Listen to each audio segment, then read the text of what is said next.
This is a reading of Part 2 of the remarkable friendship of Aristotle and Burgoo. Part 2, Snow Cloud School, up in Winterflake Falls. Aristotle and Burgoo traveled north for 12 days. They arrived in a sky filled with light snow and haze. They circled the town as they peered down below, and they saw a large castle, all covered with snow. "That must be the snow school," said the cloud to Burgoo, and then Burgoo nodded, and down they both flew. They entered the schoolhouse in Winterflake Falls, and they quietly looked through the classrooms and halls. Sitting back in one classroom, sorta out of the way, was an elderly cloud, somewhat wrinkled and gray. "Good morning, Aristotle," said the old grayish cloud, and then, as he smiled, he leaned over and bowed. "I'm Professor McAdoo Cold Cloud. I'll teach you to snow. I am willing, in fact, to teach you all that I know. You will learn to make snow that is perfect and white. You will learn to make snow that is fluffy and light. And you'll learn it through practice, both by day and by night. And you'll be very glad that you brought your best buddy, because having Burgoo here will help when you study." Aristotle nodded as he heard from McAdoo. Then he practiced and practiced, with some help from Burgoo. "Try it again, Aristotle, but take deeper breaths."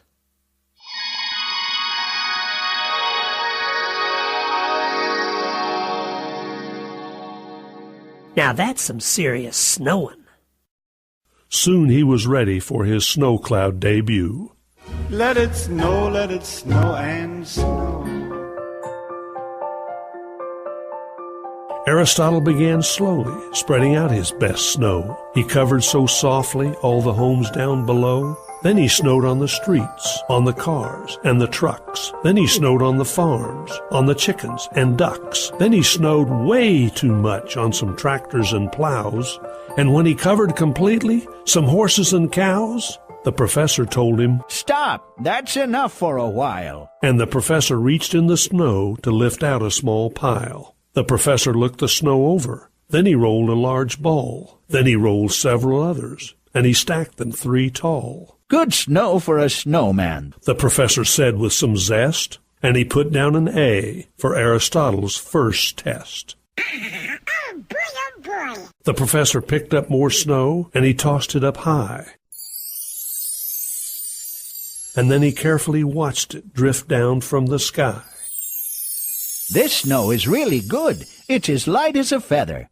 This snow would fall softly in all kinds of weather." He looked toward Aristotle, and he smiled a big smile.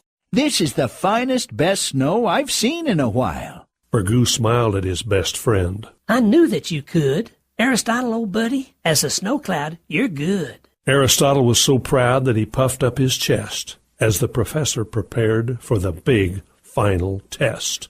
The professor made sure that the snow was really clean. Then he placed the clean snow in his snow test machine. The professor pushed the start button after closing the door, and the machine began clanking, and then clanked some more. Then the noise slowly stopped, as out came the grade for this test of the snow that Aristotle had made. The professor looked at the grade and started shaking his head. He should have been smiling, but he was frowning instead. "You did something wrong when you made your snowflakes. This snow that you made contains big-time mistakes.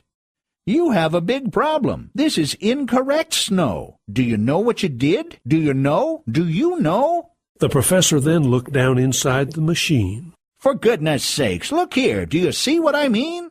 Professor Coldcloud then shook his head sadly. "I'm sorry that I have to treat you this badly, but you should have learned this as a wee little tyke. One thing you don't do is make snowflakes alike." Aristotle now understood why the professor did complain. Each flake should be different, but all of his were the same. Aristotle was sure he had flunked out of snow school, and the other clouds would laugh and think him a fool.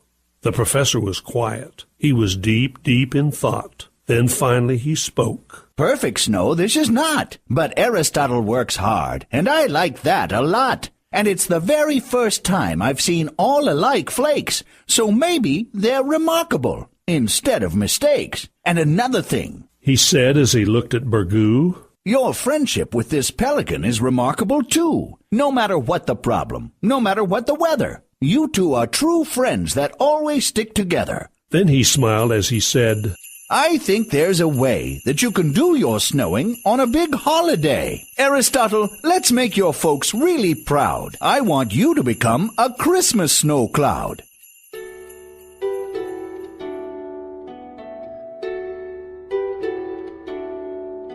On those cold Christmas Eves, while everyone is in bed, Aristotle and Burgoo will quietly drift overhead. And on every housetop and yard down below, you will gently, very gently, spread out your best snow.